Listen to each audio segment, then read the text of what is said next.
Apart from invading on my privacy, I'm not worried about. Kyagulanyi simanyi oba bw'atera okukola okufuluma ekiro n'atambula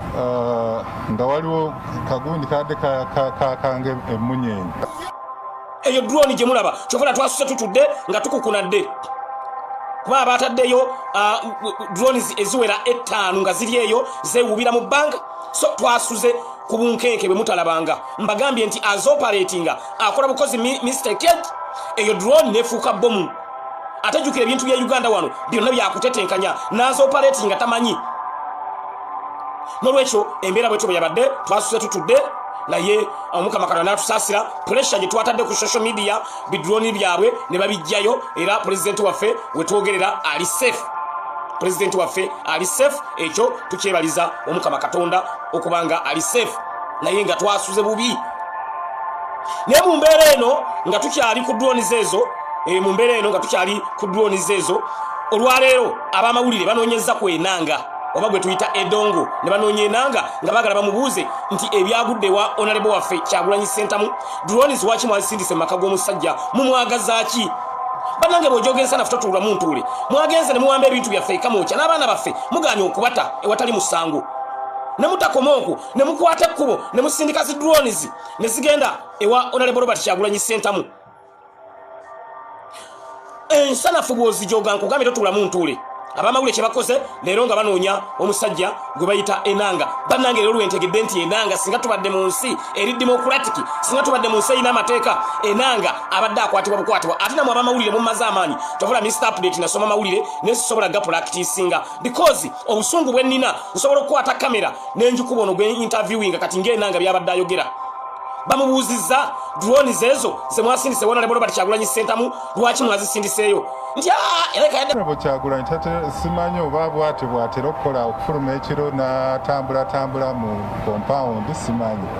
naye ku luno yafulumye nga waliwo kagundi kadde kange emmunyeenye. Ebigambo ebikatambulirako biraga nti yabadde drone yabadde ekolaki etangaaza mu maka ge. Alipoota eyo teri waffe ku poliisi. Munyenye munaye bulijjo twagala okumanya Honorable Kyagulanyi azuukuka ekiro n'atambulako mu lujja lwe. Reasoning ya Enanga mugiwulidde. Ereetedde ne muganda waffe Patrick Mukasa abadde asoma amawulire ga NTV. Kati amawulire ga mulimu okusoma muganda waffe Patrick Mukasa kati alemu osoma amawulire olwaleero. Era kati leero NTV ereetewo omusomi w'amawulire omulala. Kibuze kata NTV ereeta omusomi w'amawulire omulala nga Patrick Mukasa agamba nti bannaye tuli mu nsi ki Uganda tuliwa asese obadde buli bamuleeta nga afanseko buli lwadda mu session endala nga afanseko era n'amawulire tagama okubanga gabadde mangi bulijjo NTV emala amawulire mu ddakiika 45 because gwe bawadde okusoma amawulire Enanga byayogedde nti bannange tuli mu nsi ki comedy Enanga mulalu ena kikyamu ku mutwe era NTV ereetewo omuntu omulala amaliriza amawulire Mukasa kazaala bwana musajja waffe ng'enseko zimutta okusinzira ku reasoning y'Enanga gy'akoze bwe badde bamubuuza ku kya drones ne bane tuli mu nsi ky'amazima ga Katonda muggulu. Share this video, njagala etuke ku Sabit Muzeeyi, njagala etuke ku Ochola, njagala etuke ku Edongo, njagala etuke ku all security agencies tubagambe nti bannange enough is enough. Tuswala omwogezi wa police n'avaayo age munnange Honorable Kyagulanyi yabadde embudde awo ekiro mu compound ye ng'atambulako mbuddo kati yabadde akyali awo kamunyenye ne kajja nga kaaka mbukabadde kamunyenye ne kajja nga kaaka nga Honorable Kyagulanyi ali mu lujja lwawo atambulamu awo mu lujja era ndoza namwe bannamawulire mwabirabye oli yadde mu lujja lwe ne kati kamunyenye mbu ne kajja kwegamba nga byayogera byonna byakiralu. Mr. Update nabagamba nakola mawulire ne nagano ga practice nga because obusungu bwe nnina kati awo Enanga nyizo mukwate tayi nga tendi wa mawulire nogamba nti oba alya mmere kitugimma abaana omusajja atuswaziza nnyo. Mbagambye singa tubadde mu democratic country Enanga abadde akeerwa kugobwa n'agobwa because is mentally disturbed, is mentally ill. Enanga ayina ekikyamu ku mutwe mbabuulira mazima tali nnomo asaana mu rehabilitation. Enanga ayogerera poliisi ye nnyini Enanga asaana wa amwogerera nga waliwo ayogerera Enanga kubanga Enanga byayogera tebikwatagana. nga tulina evidence eri physical mwenna gye mwalabye nga drone ziri wa president waffe twandisuubidde Enanga kuvaayo nga yeetonda teweyasole naye agambye zabadde munyenye ezo zezazze nga kati ye munyenye yazitegedde atya era ndowooza mwamulabye naye yazirikodinze Honorable Kyagulanyi ng'ali mu lujja lwawo nenga ne bannange omusajja ono alya mmere kitugima abaana Enanga katerera alemese omusomi wa NTV gwe bayita Patrick Mukasa okumalako amawulire kataaga mulemese Patrick Mukasa asese okuva yatandise okusoma amawulire paka lwamaliriza ng'agamba nze nsomya amawulire ndaba bambi naye alina waatuuse Patrick Mukasa n'agamba nti neerabira nti yasoma najjukira nga ate yali mu kulaba nti waliwo munnaasoma era akantu ako badde mugenda kansalira mwaka Patrick Mukasa because kankoledde olunaku bw'abadde asoma amawulire ga NTV naye kimususseeko naga nti ne bannange abantu bano bali mu Enanga obe ne is Enanga human being nze Enanga mutwalanga nani living things mbabuulira mazima Enanga is not a human being Enanga era bakubuuza give us two nani living things bw'owaayo Enanga omusomesa n'asala gundiyo point yo onona buno nyine tugende tumuvunaana Enanga tumutwalira mu nani living things mbabuulira mazima ku kyenda by'olwaleero era abaana baffe ekyo nakyo mukifune nti ku nani living things ze tulina mu nsi ne Enanga yeegaseeko nze kino endabye sikirabangako bannange bebonna abantu betulina kyova laba Honorable Robert Kyagulanyi Ssentamu taata gwe mununuzi waffe otuwonye ekiswalo kati weewuunye abazungu babeera wano abasajja ba investor babeera wano bagamba Uganda kiki ekigenda mu maaso ng'omwogezi wa poliisi asaana mu rehabilitation nga bamukebera omutwe bagukola ye yenyinza yasaana bamwogerere nga waliwo abamwogerera kyono bamuyita Edongo bamuyita Enanga kati ayagala kulya ku mmere kati ayagala kukola bwati asaana wa amwogerera ne bannange tuswala eggwanga laffe Uganda awo Mwai Museveni walituusizza naye ku luno yafulumye tuli mu kuswala okw'ekika ekyawaggulu ayina mu bannamawulire mwebeereremu muntu nga bw'atyo akola bistatement ebitakwatagana mumugambe naye are you mad? Are you a human being? Nolwekyo Enanga oswazizza nnyo eggwanga Uganda tufunye kye bayita national shame bagiyita national shame ekiswalo ky'ensi yonna era Enanga eggwanga olitaddeko ekikolimo olitaddeko ekiswalo ebigambo ebikatambulirako biraga nti yabadde drone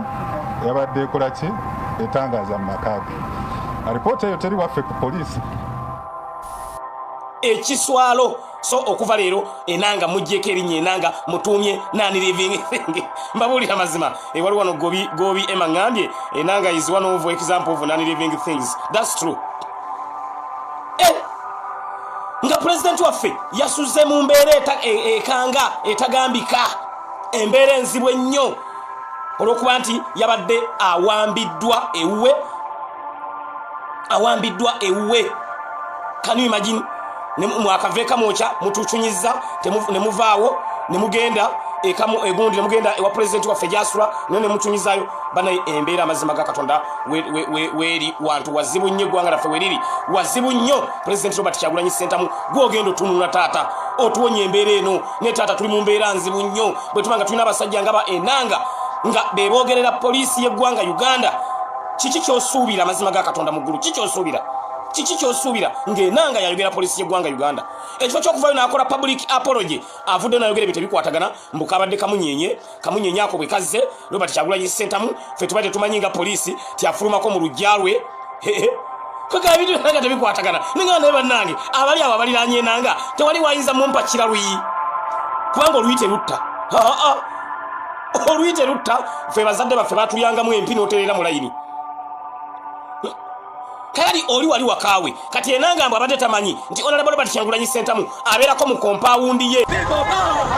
mbu abadde takimanyi mu maka goli atobuuza otya nti mu compound yembu era bwabanga agendamu era ndoze nanga bamalenga muwandikira onale bombu yandi badda wandikira police tibuna lero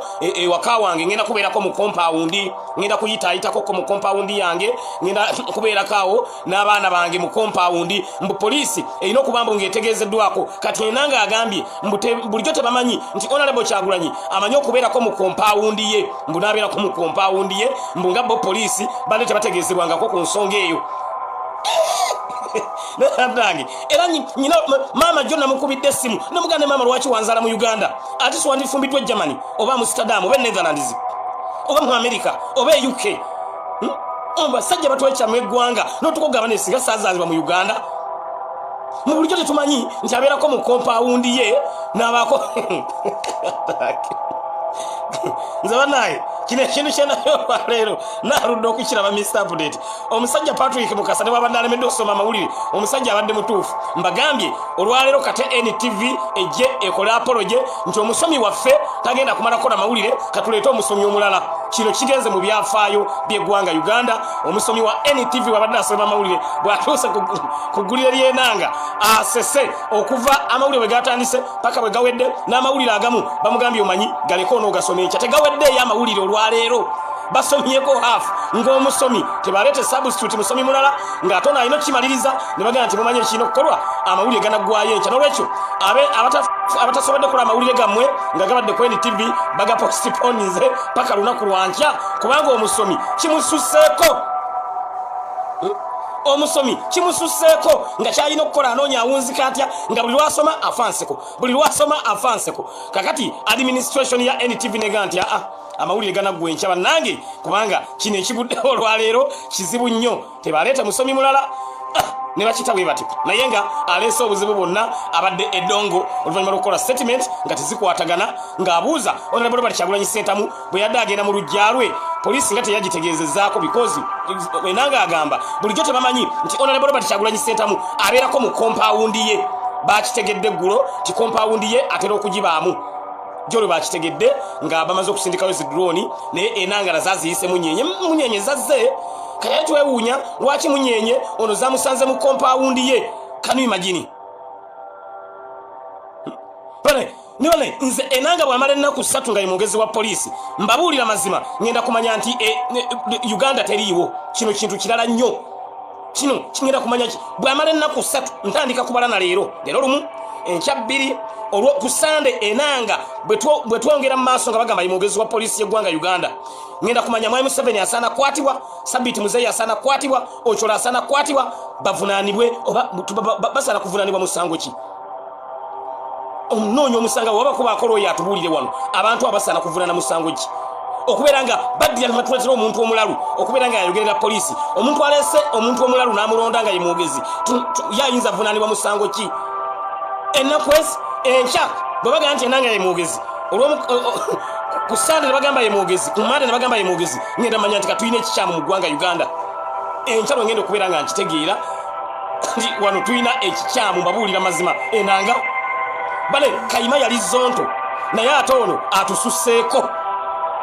naye oba ekifo ekyo kirimu kibannange buli muntu abeera mu kifo ekyo mugwi wa ddalu buli muntu abeera mu kifo ekyo oba kiki ekimwambala simanyi abali ku the update online page mwe munambuusa buli muntu abeera mu kifo ekyo kiki ekimugwako Kayima naye bwe yabeerera mu kifo ekyo naye nga mulalunga zonto naye ate ono atussusseeko ono akubisizaamu obwa zonto bwa Kayima emirundi oba emeka kubanga ne Kayima yadde yali zonto yali mulalu naye ate yali tayinza gamba nti Honorable Kyagulanyi Ssentamu tetumanyi nti abeerako ku lubalaza lwe olubalaza luli ku nnyumba Kyagulanyi Robert Ssentamu aba atuuse we ayita ku lubalaza n'ayingira mu nju kati enanga agamba nti teyandiyisenga ku lubalaza oba yandigidde mu parachute n'ayita mu bbaati waggulu oba yenanga ewuwe ayita mu bbaati waggulu enanga agamba abaali tamanyi nti Honorable Kyagulanyi ayita ku lubalaza ng'ayingira mu nnyumba abaali takimanyi nti Honorable Kyagulanyi abeerako mu compound ye enanga nno yandiba n'ensonga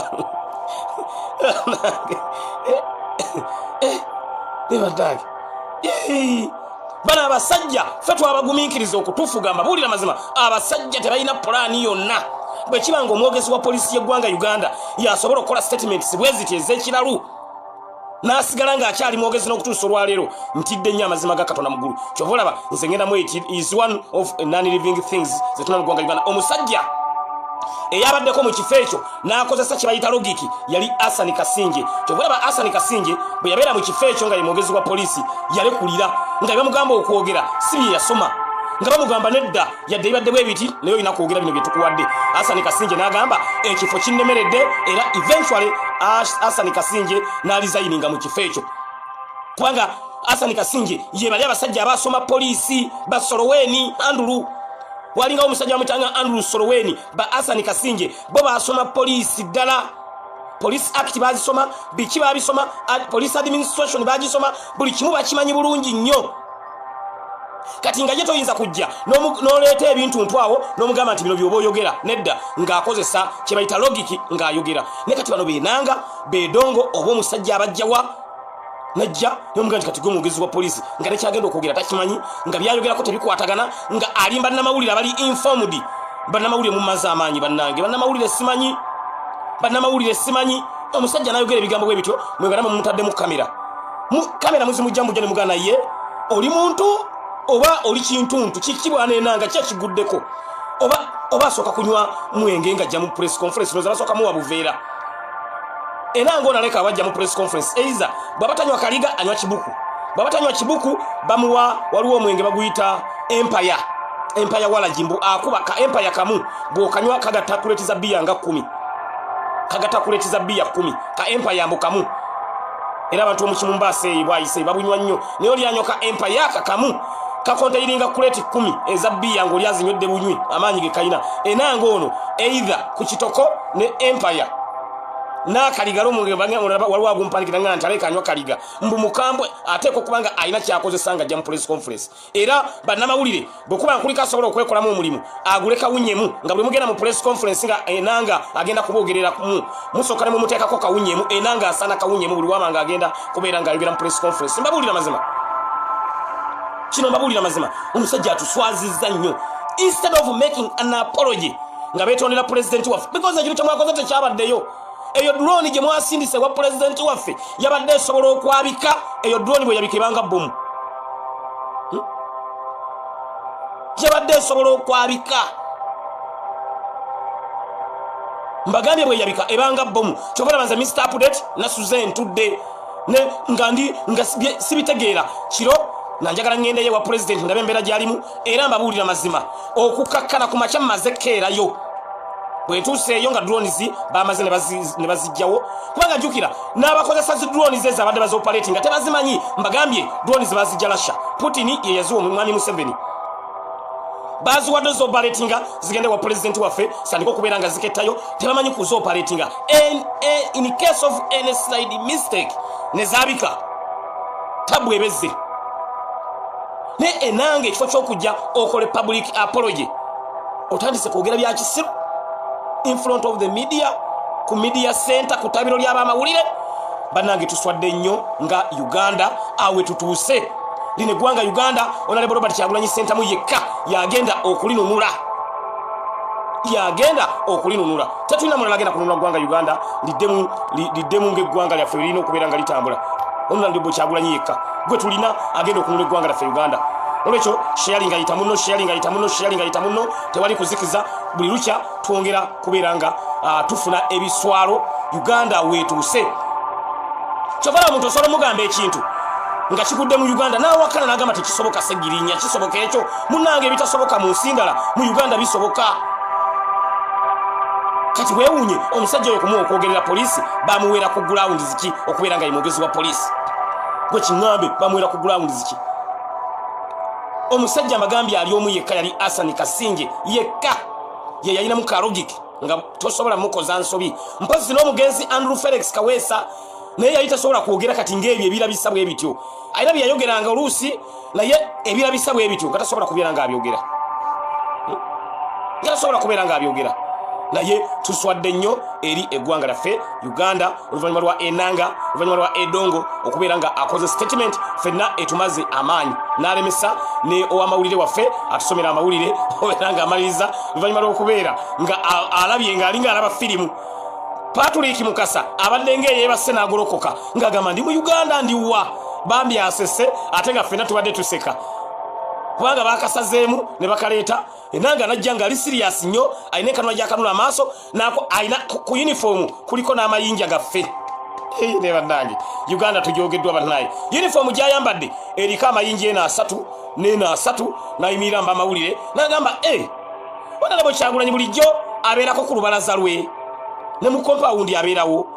kati enanga n'agamba ezo zabadde munyenye zezazze mu lujja lwa Honorable Kyagulanyi ate munnange ne Honorable Kyagulanyi n'atukola bulungi naye n'azikwata ka video era nga police ka video yako tukayina tukyayongera okukanoonyerezaako tulabe munyenye zino zavuddewa mu polisi eri mu kunoonyereza munyenye ezagenze Honorable Robert Kyagulanyi Center zavuddewa era enanga agambye nti ba Saidi ne bagiso ne baddaso ne baluso bakyagenda maaso n'okunoonyereza munyenye ezo ezagenze Honorable Robert Kyagulanyi Center gye zavudde. What kind of reasoning? Omusajja no reasoning bw'otyo ate lesti oba mulalu nnyo ogamba nti bannange twetonda wiyasole ku kyabaddewo naye twabadde tuba tumuwa bukuumi kwegamba waliwo ekintu kyoleeta ng'ensajja gamba nti kale katubaddiremu naye agambye bakyanoonyereza munyenye ezo zavuddewa era ba Saidi okuva ekibuli abagenda okulemberwamu madamu Grace Akulu bagenda kunoonyereza munyenye ani yazisindise zavuddewa lwaki munyenye zagenze Honorable Robert Kyagulanyi Center ng'enanga yabyogera abamawulire nga nabo bali abakutte zikamera zaabwe ne bannaye ensi gye bayita Uganda erimu ebinene bannange enanga is one of non-living things era abaana baffe abasoma ticha bwakubuuza mention two non-living things bw'otateekawo enanga oba weeryazamanyiza bwe mbeera musomesa nendabanga ku non-living things otaddewo enanga newalala simaki nga yongolola wano wokka nenkuwa 10 ku 10 manya nti oli muyizi mulungi nnyo ate oli mugezi so munange embeera yeeyo ku byaguddewo jjo ku president waffe naye mukimanye nti president waffe as we talk now ali safe. Our president is safe, our president is fine, though yafunyemu entiisa eyaguddewo jjo nga drone zisazeeko amakage naye ali fine. Ekyo tukyebaliza Omukama Katonda. Ezo military drones ezo mbi nnyo mbagambye, mbi nnyo. Omaina mwayi Museveni ebintu oba ebimu oba alina kizibu oba alina kikyamu n'abamuwabula abantu bawadde okuoperatinga drones ezo tebazimanyi mbabuulira mazima ne babala bakola ensobi emubwete tomala nti bannayuganda basirifu naye mugezezzaako okutukema basajja mmwe mwasoose ne mujja kitebe kyaffe kamwokya ne mutwala ebintu byaffe byonna akabokisi kaffe akamuda ku muda ne mukabba okumanya abasajja babbi bayingidde mu ofiisi y'omwogezi wa NUP muganda ffe Joel Ssenyonyi babadde bakamuleetera emmere ng'eri ku mmeeza ng'agenda kugirya tayimu eyo gye bayingiriddewo komanda nti yabadde akulira ekikwekweto kumanya abasajja abo bayala nnyo bagobyewo abamawulire n'emmere bagiridde bali abaatuzinze ku kitebe kyaffe kamwokya bajjidde emiti 3 ekisooka nga batemu ekirala nga batujju ate nga babbi mwagambye waliwo engoye ezeefaananyirizibwa eziri mu kitebe awo nga zeefaananyirizibwa okubeereza amagye akabokisi kamuda ku muda nako keefaananyiriza okubeera akamagye akabokisi kamuda ku muda noteeka sente ekinaku tulabe nga tusobola okusapootinga struggle yaffe negende mu maaso n'akabokisi akamuda ku muda nako kabadde keefaananyiriza okubeera akamagye basajja mwe mwerabisizza nnyo akabokisi kamuda ku muda baakatutte bakeetissa abo abasajja babbi era nindo omwogezi w'amagye Flavia oyo madamu Flavia Byekwaso ajje namwe abamawulire kuba mwe muli muno mulaba mubuuze madamu Flavia Byekwaso bayodde ebintu byaffe bingi naye n'akabokisi kamuda ku muda mwe tubatereka akasente kaffe ak'ekina ku saving waffe mwe tumuteeka okutambuza ekibiina nako akabokisi kabadde keefaananyiza okubeera akamagye mu magye mulinayo akabokisi akafaanana nga akaffe mwe tubadde tuteeka ssente bali babadde the Apple 9 page bali babadde babbi ezo ssente bazibbye dda kati ng'oyagala okulaba olutalo basabe ebizibiti oyinza olaba bataawo bagende nti ebizibiti bye mwajja ekamwokya mu bituwe eyo enkofiira emu gye mwalabye gye baatutte enkofiira yaffe ezo batutte enkofiira original ballets egula emitwalo 5 yemmere y'omusirikale okumala weeks 2 ng'ewaka bali abanywa nezo t-shirts ate era waliwo ekintu kyenfunye Mr. Update waliwo olukwe lwetuguddemu balet sezo zebawambye n'enkofiira ne t-shirts ne ovolo baagala ziwa abakozi b'effujjo bazikoleremu effujjo mbu batte image ya people power bagambe nti people power mubalaba balina effujjo era bamulaba omuntu yenna akola effujjo mu kibuga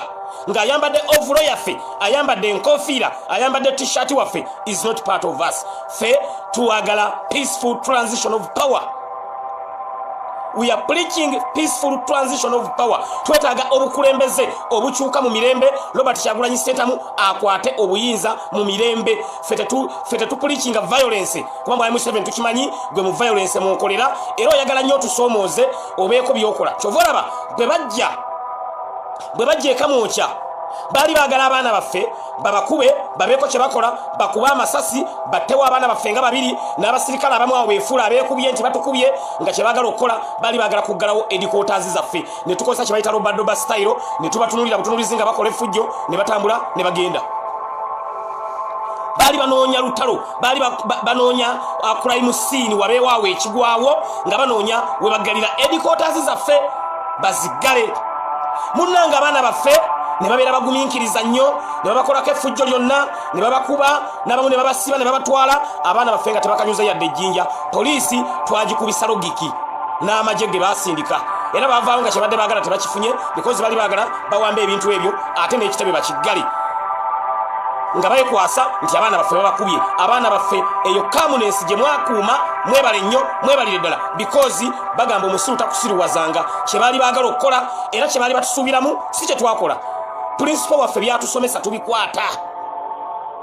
Principal waffe yatugamba mukuume emirembe era mwe temumanyi mmwe gavumenti Honorable Kyagulanyi abayambye nnyo kubanga atugamba nnyo tukuume eddembe naye n'amala atugamba nammwe mwerwaneko mbabuulira mazima toyinza kuddamu kujjako Segirinya Baleti naye buli lwojja nzijjako Baleti olw'okuba nti President yangamba Segirinya kuuma eddembe omusiru takusiriwaza. Eyo statement President gye yatugamba yensonga lwaki tugitwala nga nkulu nnyo ate ye commander in chief kyatugamba okukola kye tukola. Era mwe poliisi n'amagye mukimanye nti Honorable Robert Kyagulanyi Ssentamu abataasiza ebintu bingi nnyo abo abaana be mukuba nabo basobola okwerwanako but President wa Uganda yabagaana yabagamba gwe bakuba gwe sirika bwe bakutulugunya bakwase Mukama Katonda bwe bakutulugunya yongera kulwana gavumenti ekyuke. Mwega President singa mukeera na mwebaza kubanga abayambye nnyo naffe abamu Segirinya tusobola okwebeereramu ne tukubagana nammwe but our President yatugamba mukuume eddembe era kwe tutambulira era yayimba n'oluyimba dembe yali byayimba bitegeeza President kyotugamba fokola kitukola but ekintu kye watugamba tumaintaininge era kye tukyamaintaininze status quo ey'okukuuma eddembe ey'okubeera nga abasajja batukuba nti batunulira ne bajja ekamwokya emisana tuko broad daylight ne batwala akabokisi kaffe akamuda ku muda ne batwala atayazi zaffe ne bayoola abaana baffe bonna ne babatwala because President watugamba tukuume eddembe because abasajja abo balina kye batunoonyaamu ate era nawe kye watugamba Mr. Update lwaki nkikiririzaamu because bo kye baali banoonya tubeeko kye tukola then bafune we batandikira then ne tubakubya logic twabakubya logic ekyo twali yali akisuubira gwoyinza okugamba omuntu nti poliisi n'amagye ne military byagenda balets ne babba ssente zaffe ne bakwata abaana baffe ne watabaawo kibaawo kyonna omanyi kyekitegeeza omanyi statement kyetegeeza munange si kye baali basuubira era bajja n'amasasi bajja ne tear gas bajja na buli ki kyakulwanyisa kyonna ng'ogamba nti koni alabikidde wali ekamwokya munnange baddira yaawo yadde baatukuba yadde baatulugunya abaana baffe naye baagala battera okutta baavaawo baswadde. Netiwaaka yekyanga bwe beeteredde netiwaaka bwe beeteredde muntegeezeeko netiwaaka bweba eteredde muntegeezeeko netiwaaka ekomyewo Mr. Update mutegezaako netiwaaka bweba ekomyewo ebadde egezezaako okubuukabuuka netiwaaka bwebanga eteredde Mr. Update mumutegeezeeko netiwaaka egezaako okwekyanga mudde mukomyewo bwebanga eteredde Mr. Update mutegezaako netiwaaka yaffe egezaako okubeera nga yekyanga naye nga mbadde mbategeeza ti abasajja abo batukoze buli kintu kya ffujjo kyonna neffe kye tulina okukola twebereremu tuwulirize principal waffe kyatugamba kye tuba tutambulirako bagamba omusiru takusiriwaza basajja mmwe mutukozeeko effujjo lyonna ne munnaaye tuba tunuulira butunuulizi ate temulowooza endiga bwekoteka omutwe eba temanyi gyeraga. Waliwo ayagala okukolayo ku t-shirt mugambe Magumba Badiru enamba yiyo kanjikuwe ayagala kukolayo ku posters eziriko president waffe enamba yiyo Magumba Badiru enamba yiyo bwana Magumba Badiru yiyo njikutagingiddewo yiyo njikutagingiddewo ayagala kukolayo ku poster nga kuliko president waffe webali nnyo balire ddala so munnange bwetyo embeera bwetambula mu ggwanga Uganda nga tu wiki eno weggwereddeko tufunyemu okusomoozebwa okw'amaanyi ennyo naye mulina okukimanya nti revolution oba enkyukakyuka oba bwe mubanga mulina kyemulwanira nga kirungi mulina okubaako bye muyitamu. Eddembe tebalifuniraawo ku mukeeka, eddembe balirwanirira. Bino bye mulaba tuyitamu tujja tuuka ekiseera nga tugamba tikaleba kino nakyo kyaliwo ne kino nakyo kyaliwo ne kino nakyo kyaliwo ne kino nakyo kyaliwo. Eddembe tebalifunira ku mukeeka, eddembe balirwanirira. Bino bye mulaba tufuna president waffe natulugunyizibwa ne batuzingako kitebe ne babba ebintu byaffe. Munnange ate Katonda alina osanga ekinene kyatutegekedde. Katonda alina ekinene kyatutegekedde. Ffenna twali tuyiseemu mu mbeera enzibu n'osanga akaseera akazibu n'ogamba naye kano ngenda kukavuunuka ntya. Njagala ojjukire akaseera akazibu ke wayitamu n'okavuunuka. Ke kaseera kano ke tulimu mu kiseera kino.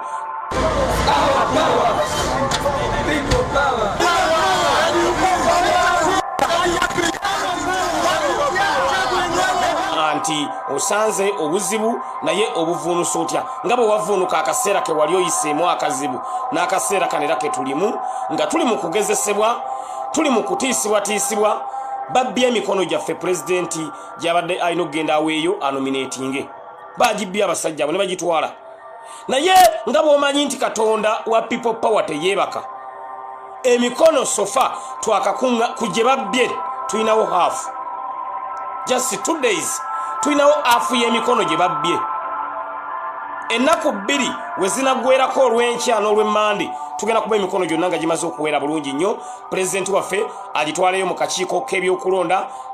bagikoleko verification then pulezidenti waffe abe ng'asobola okuvuganya ku bwa pulezidenti kamu 2021 ate ng'agenda kuwangula mbabuulira mazima.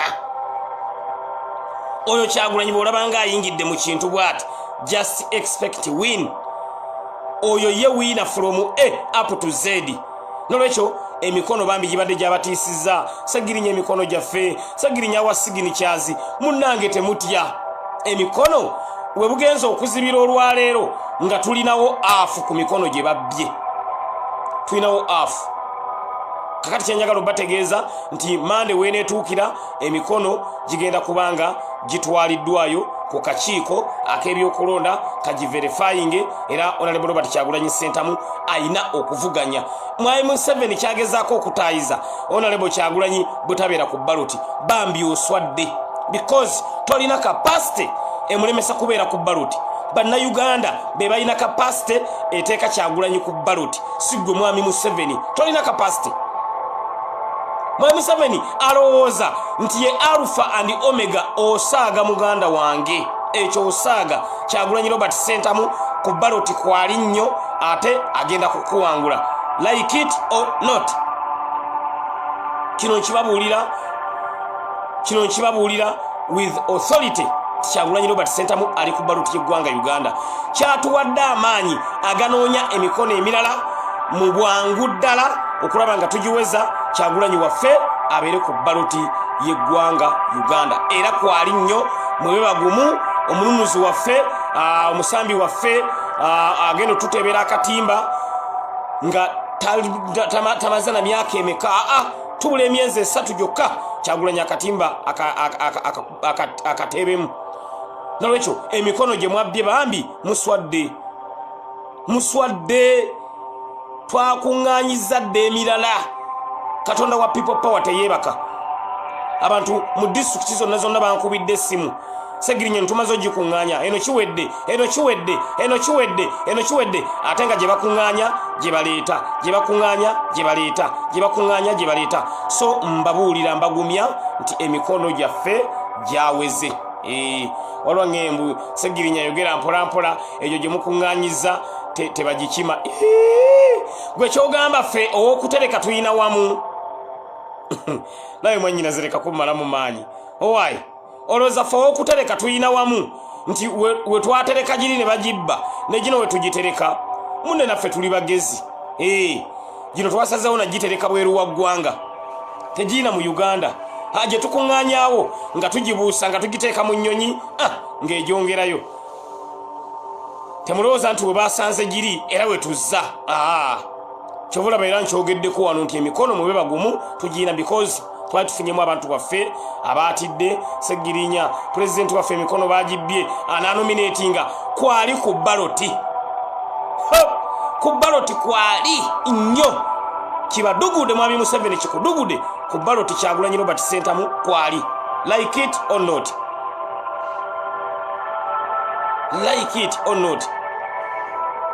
nolwekyo mube bagumu mikono budde bonna gigenda kuba gitwalibwayo ku Electoral Commission for verification naye nga kyatuwadde munnanga ate buwimaanyi mwekye mutategedde nti ne district endala ezibadde zitakuŋŋaanya zakuŋŋaanyiza ate nga zikuŋŋaanyiza ku speedi eyayiriyiri bambi buli district eyatuyambyeko ku mikono sijja district ezo zisoma wano mwebale nnyo mwebalire ddala bacoordinators baffe abeewadde omulimu okuŋŋaanya emikono egyo mwebale nnyo mwebalire ddala mu district gye sijja kumenya wano abasobodde okutuwa emikono egyali pulesinze emikono gye babbye ekyo nakyo ne bafiira mu muvi yaabwe twabagamba ffe twatandika omuzannyo guno nga twetegese bulungi nnyo Kyagulanyi eno swago munete yagwirangwire yagitandika dda naye yali akolera ndagulawundi but yali akolera ndagulawundi agenze okuleizinga ng'ekintu yakitandika dda mugezi nnyo Kyagulanyi Robert Ssentamu nnyo yakitandika dda kati mwami Museveni ye yadde amanyi nti kati abanuupu bawedde tebana gye bagenda kujja mikono ani akusesa nuupu eri countrywide mu buli district tulina ba representatives baffe tetulina gye tutalina representative mulaba tusimbyewo abaana bangi nnyo ku bwa MP ku bwa road councillor era twalwanye nnyo okulanga abaana baffe bafuna nomination fees because government okuduumula ssente ezo ezirinyise ziteeke ku miliyoni 3 babadde batajetinga baana baffe abanuupu baleme okubeera nga bakola ki baligestalinga ye yabadde main aim abaana baffe baleme okuligestalinga naye ne tubakola kye bayita lobadoba style ne tucontributingira abaana era abaana baffe ebitundu 95 ku buli 100 countrywide banominatinze okubeera bafulaga beera ba NUP ku bubaka bwa parliament ekyo mube bagumu nti abaana baffe bonna abasinga banominatinze era n'ekirala kyenjagala okubategeeza mwe abasonze ssente olunaku olwajjo eza nomination ez'abaana baffe receipt nzibateddeko ku page kuno for accountability Mr. Update nabagamba one of our core goals is NUP is transparency and accountability ze receipt ezo zembateredde ku page eno abantu baffe bemwasondedde olunaku olwajjo era mbagambye omala osasula mu banka mwe bakandidates baffe kubanga abantu baba contributing de receipt ezo muzinsindikireko copy abantu basobole okumanya nti essente zatuuse bwebwo bwerufu bwe twogerako mu NUP fe NUP government yaffe egenda kubeera nga eri etambulira mu layini eya accountability and transparency kyetukola nga tujja tukibalaga because amaanyi gali mu mmwe ate zino ssente mmwe mwazisonze kyovula abaana bamaze osasula mu bank ne mbagamba mbeegayiridde neetaaga receipt ne bagamba nti Mr. Update ekyo tukimanyi ggwe kukikwatagana n'accountability awo tebakutumira mwana era kyebakoze accountability receipt ne bazimpa era nenzibateerayo because mwagaseeko kinene nnyo ku baana baffe okunominatinga mujjukire pate yaffe pate empya terina foreign funding pate yaffe eyimirirawo ku diaspora n'abantu baffe abali wano ewaka abaleetayo akatonotono ate mbabuulira mazima ekibiina bwe batyo bakizimba ekibiina bantu we bakizimba kubanga ekibiina tekirima nnyanya tekisuubula political party eba erwana kukwata buyinza gwe mulimu gwa political party kati abantu baffe kye batuyambako kwe kubeera nga party yaffe bagyempaweringa era tubeebaza abantu ba diaspora community nsaba Allah basasule mu ssera mutukoledde omulimu gw'amaanyi nnyo okwempaweringa NUP nebanga eddukirako speed ezayiriri mujjukire president waffe yandibadde asobola okuteekamu NUP sente naye emirimu gye gyonna gye yakolanga abasajja baagirinnyamu n'asigaza omulimu ogwo gwakubeera nga atambuza message ey'enkyukakyuka gwe mulimu gwokka president waffe gwe yasigaza kutambuza message ey'enkyukakyuka emirimu gye gyonna baagirinnyamu ne bwagamba nti akola edduuka ng'asuubuza era bajja abasajja ne balyezingako ne bamugamba nti waayi bulijjo tozasula mu ssolo ne bwabanga litandise ennaku 2 basobola okugamba nti nedduuka lyaliwo dda basobola n'omuvunaana ekirowoozo nti ekirowoozo kye wafuna okukola edduuka lino nakyo kisasulire nagwo musolo n'okufuna obufunye ekirowoozo bayinza omugamba nakyo kisasulire oba abasajja obayite emmere kati buli kintu kya pulezidenti waffe baakirinnyamu ne tusigala nga ffe tweyamba mpola okwongera okulaba nga ensonga tugitambuza ey'okulaba nga pate yaffe egenda mu maaso pate yaffe eno olwero mugicontributingira naye pate yaffe ng'emaze okugenda mu ntebe y'eggwanga Uganda ate munaamu contributinga because tubula emyezi 3 tubeere government in power NUP yegenda okubeera government in power nga tekyetaaga tibannaye mutuweerezeeyo mukole muti kubanga tugenda kubeera government in power nga ffe ng'eggwanga laffe Uganda keeke egabanwa kyenkanyi kyobola ba NUP teyinaamu baana na lyana bonna abantu ebatwala kyenkanyi Honorable Robert Kyagulanyi Ssentamu bwe yaleeta kaadi zino ez'olukumi eza NUP abantu ne beemulugunya namugamba Honorable lwaki kaadi ozitadde ku lukumi Honorable Kyagulanyi n'agamba tetuli mu struggle kukola magoba tuli mu struggle kutambuza message ne bana Kyagulanyi oli mugezi Kyagulanyi oli musajja mugezi nnyo bannange statement mangi yakola nga beemulugunya pulezidenti munnange kaadi wandikoze yeze 5 golodi silver nazo nozikola ngo baze 3 bulo simanya ebyo n'agamba kaadi yaffe ya lukomero komi fete tusosola tulina baana na lyana segirinya kaadi y'olukumi gyolina nange Kyagulanyi Robert Ssentamu pulezidenti wa Uganda ddako gye nnyina mwenna muli kyenkanyi tetuli mu struggle kukola sente tuli mu struggle kutambuza message enunula eggwanga lyaffe Uganda naye Honorable Kyagulanyi nkyusiza enjogera y'eggwanga Uganda bannaye muwulira statement ngezo muwulira statement ngezo kubanga abantu abasinga bali bamanyi nti kaadi ezo azirese tuzitunde tufune munnaye yaga tetunoonya magoba nti kakati tugenda tunda gundi tufunemu sente nedda kaadi zezo twagala kutambuza message nga buli muntu yenna asobola okwetuusaako kaadi ya NUP n'aba nayo nga asobola gyetuusaako segirinya gye nnyina Robert Kyagulanyi Ssentamu pulezidenti wa Uganda ddako gy'ayina Joel Ssenyonyi gy'ayina buli muntu yenna gola mu NUP ayina kaadi ya lukumi tekuliiko ayina ensinga ku ya munne Honorable Robert Kyagulanyi Ssentamu ekyo kya puliikinga agamba ffenna twenkana mu maaso ga Katonda ffenna twenkana mu maaso ga Katonda lwaki abantu baffe tubaawulamu nti gwe ayina ey'olukumi aguli munafu nnyo ono ayina ey'ebiri weew'amaanyi ono ayina ey'ekkumi weew'amaanyi nedda Honorable Kyagulanyi yagamba ffenna twenkanankana era Honorable Kyagulanyi weebale nnyo weebalire ddala ti abantu abamu baali baagala nnyo okweyita basupulirya mu lutalo nga bwe mwala bwe nakyala ku pulogulaamu ya balometa oli n'agamba ffe tuli ba siniya bw'oba oyingira paliyamenti weetaaga kye bayita seniority kwegamba ng'olaba bo balaga nti be ebintu bye babisobola bokka mbuffe basegirinya Joel Ssenyonyi abajja bakazibe Bashiri Mbaziira Bashami mu Malende mbubbo tebasobola mbabuulira mazima kasajja katono kanyomera mitala wa muga ffe be tunyooma tugenda kukolera abantu buli omu atye because omuntu yenna ng'anyoomebwa ate akola nnyo ffe be tunyooma ate Honorable Robert Kyagulanyi Ssentamu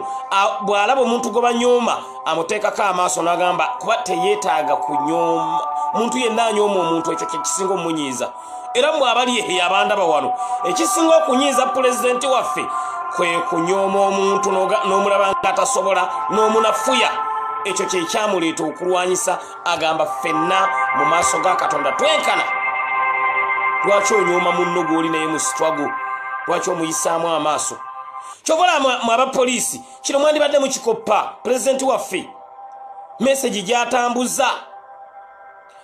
gyatambuza tesiga bukyayi nga Mwai Museveni meseji gyatambuza Mwai Museveni meseji gyatambuza esiga obukyayi